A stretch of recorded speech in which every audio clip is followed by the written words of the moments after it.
अस्सलामुअलैकुम दोस्तों और साथियों, उम्मीद है आप लोग खैरियत से होंगे। ये वीडियो एक इस सवाल के बारे में है जो बहुत सारे लोगों ने मेरी ये जो वीडियो मैंने ईद वाले दिन बनाई थी गोश्त के ऊपर, तो उसके सिलसिले में पूछे हैं। ये वीडियो बुनियादी तौर पे क्या थी, क्योंकि ईद के दिन सब लोगों को पता है कि जो इस ईद पे हम गोश्त खाते हैं और मटन और बीफ खाते हैं, तो इसकी जो पॉजिटिव साइड थी, जो मुस्बत साइड थी, तो वो लोगों के सामने लाने के लिए और किस एहतियात के साथ लानी है वो मैंने इस पूरी वीडियो में जिक्र किया था। मैंने लोगों को बताया था कि ये जो मटन और बीफ है, जिसको मिला के हम रेड मीट कहते हैं, यानी जो मटन है वो बकरे का गोश्त होता है और बीफ जो है वो गाय का गोश्त होता है, तो इन दोनों को मिला के हम रेड मीट कहते हैं। लेकिन ये अनप्रोसेस्ड रेड मीट होता है, ये हमारे घरों में जो ताज़ा गोश्त होता है, ये वो चीज़ है। इसके बारे में मैंने बताया था कि ये इसके अंदर आयरन होता है बहुत ज़्यादा, इसके अंदर इसेंशियल अमाइनो एसिड जो हमारा जिस्म को ज़रूरत होती है लेकिन वो ख़ुद नहीं बना सकता, वो 9 होते हैं, वो 9 इसेंशियल अमाइनो एसिड्स होते हैं, तो वो इसके अंदर मुकम्मल मौजूद होते हैं, इसीलिए इसको कंप्लीट प्रोटीन कहते हैं। इसी तरह से इसके अंदर जिंक होता है, इसी तरह से इसके अंदर विटामिन B12 होता है जो कि बहुत ज़रूरी है हमारे जिस्म के लिए, और इसी तरह से विटामिन B6 और B3 होता है इसके अंदर कॉपर होता है। तो मैंने इसलिए लोगों से बात की थी कि क्योंकि इसके अंदर कैलोरीज कम हैं, इसके अंदर कार्बोहाइड्रेट नहीं है, इसके अंदर प्रोटीन का बहुत ही अच्छा ये एक सोर्स है, और बाकी इसके अंदर मिनरल्स और वाइटामिन हैं, और जो फैट्स होती है वो 55% इसके अंदर अनसैचुरेटेड या हेल्दी फैट्स होती हैं। तो लेकिन जब लोगों का ये कंसर्न था कि आप तो अपनी अक्सर वीडियोस में जो रेड मीट है या गोश्त है इसके बारे में बताते हैं कि एक अच्छी चीज़ नहीं है दिल के लिए, ब्लड प्रेशर के लिए, तो अब आप ऐसी बात क्यों कर रहे हैं। तो मैंने मुनासिब समझा कि आप दोस्तों के लिए ये जो कार्डियोलॉजी का चैनल है, जो कि मुतल्लिक ही या जो रिलेटेड ही हार्ट और ब्लड प्रेशर की बीमारियों से मुतल्लिक है, तो इस पर मैं बात कर लूँ इस गोश्त के बारे में कि जो गोश्त है, जो रेड मीट है, वो ब्लड प्रेशर के मरीज़ों के लिए और जो दिल के मरीज़ होते हैं उनके लिए एक अच्छी चीज़ है या एक बुरी चीज़ है। तो इस पे बात करने से पहले सब दोस्तों को आज, क्योंकि ईद का तीसरा दिन है, तो आप लोगों को देर से सही लेकिन ईद मुबारक हो, बहुत बहुत ईद मुबारक हो। मैं उम्मीद करता हूँ कि आपकी ईद बहुत अच्छी गुजरी होगी। तो अगर वापस आए टॉपिक की तरफ, तो पहले हम बात कर लेते हैं ब्लड प्रेशर के मरीज़ों के लिए जो रेड मीट होता है, क्या उसका कोई नुकसान है, क्या उसकी वजह से ब्लड प्रेशर के मरीज़ तंग हो सकते हैं, या कोई ऐसा नुकसान नहीं है। इसके बाद फिर हम दिल के बारे में भी बात कर लेंगे। दोस्तों, सबसे पहले हमें एक फ़र्क को समझना है कि एक होता है प्रोसेस्ड मीट, एक होता है अनप्रोसेस्ड मीट। हम पाकिस्तानी जो अक्सर गोश्त खाते हैं वो होता है, मेजॉरिटी की मैं बात कर रहा हूँ और ख़ास तौर पे ईद के मौके पे, वो होता है अनप्रोसेस्ड, कि हमने कुर्बानी की गोश्त लिया और उसको पका लिया, ये इसे कहेंगे हम प्योरली अनप्रोसेस्ड खुराक। अब ये जो अनप्रोसेस्ड खुराक होती है, इसके अंदर देखें पोटेशियम तो है, लेकिन जो सोडियम है उसकी बहुत ज़्यादा मिकदार नहीं है अनप्रोसेस्ड मीट के अंदर। तो ब्लड प्रेशर के जो मरीज़ हैं उनको ये जो गोश्त है, रेड मीट है, ये ज़्यादा प्रॉब्लम नहीं करता, ज़्यादा तंगी उनके लिए नहीं लाता। लेकिन फ़र्ज़ करें दो सूरत हाल ऐसी हैं कि आपने गोश्त बनाया अपने घर में और आपने उसमें नमक ज़्यादा डाला,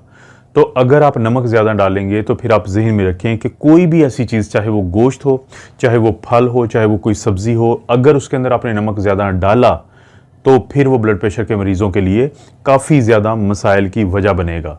हम अक्सर जो हार्ट फेलियर के ऐसे मरीज़ जो आईसीयू में रिसीव करते हैं या इमरजेंसी में, कि जो अचानक जिनका ब्लड प्रेशर शूट किया और उसके बाद उनका दिल उस ब्लड प्रेशर को कंट्रोल नहीं कर सका और वो जो ब्लड प्रेशर है वो हार्ट के फेलियर या पल्मोनरी एडिमा की वजह बन जाता है, तो वो अक्सर कब होता है कि लोग जब शादियों पर जाते हैं। आपको पता है कि पाकिस्तान का में जो रवायती तौर पर शादियों के खाने होते हैं वो बड़े नमक वाले होते हैं, तो ये लोग जब नमक का खाना खाते हैं फिर इनको प्यास ज़्यादा लगती है, पानी ज़्यादा पीते हैं, और रात के 2 से 3 बजे के करीब फिर इनको ये पूरा अटैक होता है। यानी अगर रात को 10-11 बजे उन्होंने खाना खाया है तो 3 से 5 के दरमियान ये अक्सर आईसीयूज़ में, इमरजेंसी में तशरीफ़ लाते हैं। तो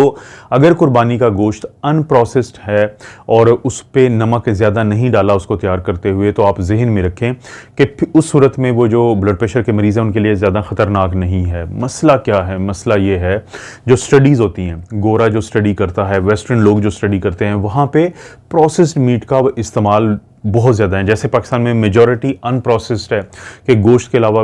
ईद के अलावा भी हम दुकानों पे जाते हैं, उसे कहते हैं कि भाई किलो गोश्त दे दें, 2 किलो गोश्त दे दें, वो दे देते हैं। सुबह उन्होंने तैयार किया होता है, हम उसको घर ला के पका लेते हैं। अगर हमने उसमें नमक ज़्यादा नहीं डाला तो ब्लड प्रेशर के मरीज़ों के लिए वो ज़्यादा मसला नहीं है। लेकिन गोरे का निज़ाम कुछ और है। गोरा अपने मुल्कों में ऐसे नहीं करता, बल्कि वो पहले गोश्त को तैयार करता है, उसके बाद उसकी साल्टिंग करता है, क्यूरिंग करता है, उसको मसाले लगाता है, उसको ऐसे केमिकल्स लगाता है, जिसके बाद वो फिर उसको पैकेट्स में डाल के महफूज कर लेता है। अब वो पैकेट्स वाला जो होता है वो महीने बाद, 2 महीने बाद, 6 महीने बाद, जो भी उसकी एक्सपायरी डेट होगी, तो उनके लोग वो खरीदेंगे और वो खाएंगे। तो वो जो प्रोसेस्ड मीट है जिसके अंदर नमक भी ज़्यादा डाला होता है, क्योंकि साल्टिंग के ज़रिए भी इसको महफूज किया जाता है, तो वो है ब्लड प्रेशर के मरीज़ों के लिए ख़तरनाक।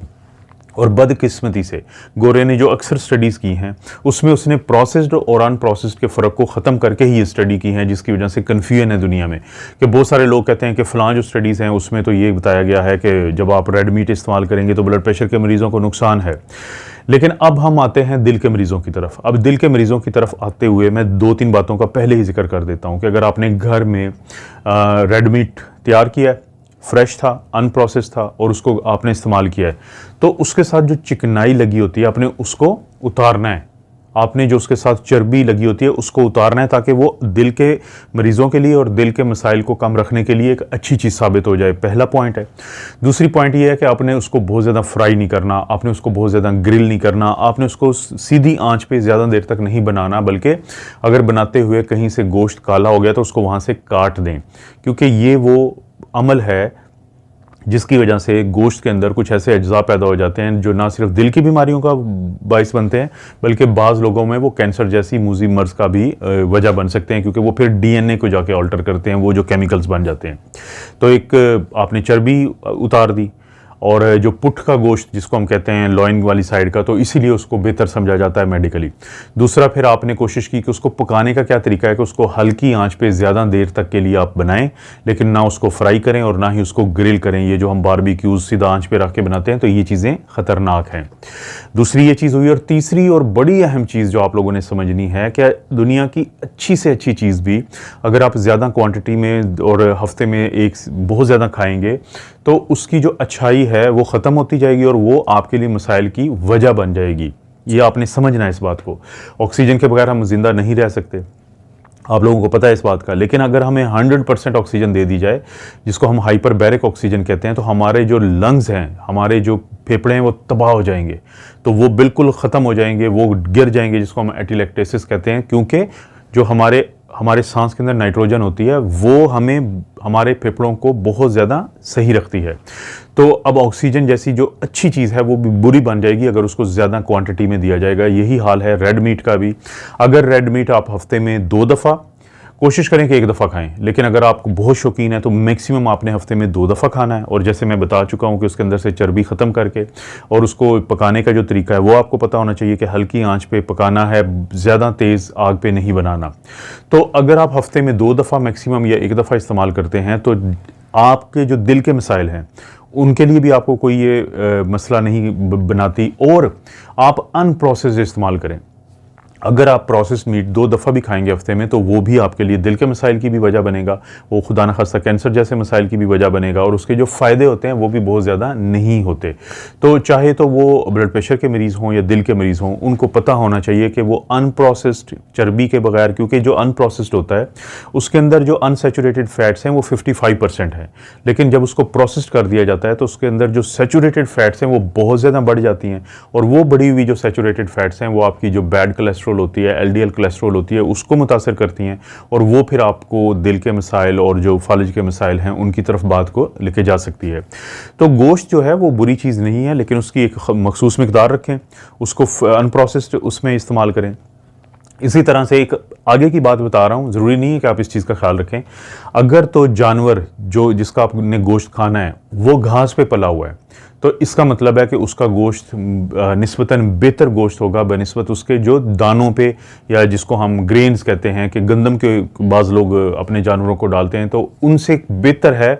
जो घास खाने के बाद यानी तैयार हुआ जानवर होता है। और इसी तरह से कोशिश करें कि जो लोगों ने अपने घरों में जानवर पाले होते हैं, जिसको हम कहते हैं कि वो खेतों में हर वक्त चरते रहते हैं, घास खाते रहते हैं, तो वो बेहतर होते हैं, उनका गोश्त ऑर्गेनिक होता है बनिस्बत उनके जो फार्म हाउसेस में जब अपना जानवर तैयार करते हैं तो वो उनको कुछ ऐसी चीज़ें भी खिलाते हैं जिससे उनका वज़न बढ़े, उनको जल्दी से जल्दी वो तैयार हो जाएं, क्योंकि वो कमर्शियल लाइन पे जब भी करेंगे तो वो अपने बेनिफिट के लिए करेंगे, जो शायद आपकी हेल्थ के लिए ठीक नहीं होगा। तो दिल के मरीज़ और ब्लड प्रेशर के मरीज़, उनके लिए इस वीडियो के थ्रू ये मैसेज है कि हफ्ते में 1 दफ़ा या मैक्सिमम 2 दफ़ा वो रेड मीट खाएँ, अनप्रोसेस्ड हो, बनाने का तरीका पता हो कि कैसे बनाना है, बहुत ज़्यादा कोई मिर्च मसाले और बहुत ज़्यादा उसको फ्राई करने की, ग्रिल करने की ज़रूरत नहीं है, और उस पर जो चर्बी है वो गोश्त बनाने से पहले, तैयार करने से पहले उसको हटा लें, कम से कम कर लें। इस तरह की वीडियोस आपको मिलती रहेंगी। अभी तक चैनल को सब्सक्राइब नहीं किया तो ज़रूर कर लें। घंटी की ये जो आवाज़ आपके कान में पड़ गई है, इसको ज़रूर दबा दें। वीडियो को लाइक करें, और कोई भी वीडियो आपको लगता है कि किसी दूसरे को फ़ायदा दे सकती है तो आप दोस्तों से रिक्वेस्ट है कि शेयर कर दीजिए करें, उसको शेयर के ऑप्शन से डाउनलोड करके शेयर करेंगे तो चैनल को कोई फ़ायदा नहीं है। तो आपसे रिक्वेस्ट है ये, आप अपना और अपनी फैमिली का ख्याल रखें। अल्लाह ताला आपको और आपकी फैमिली को हर किस्म की बुराई, बीमारी और आजमाइश से महफूज रखे।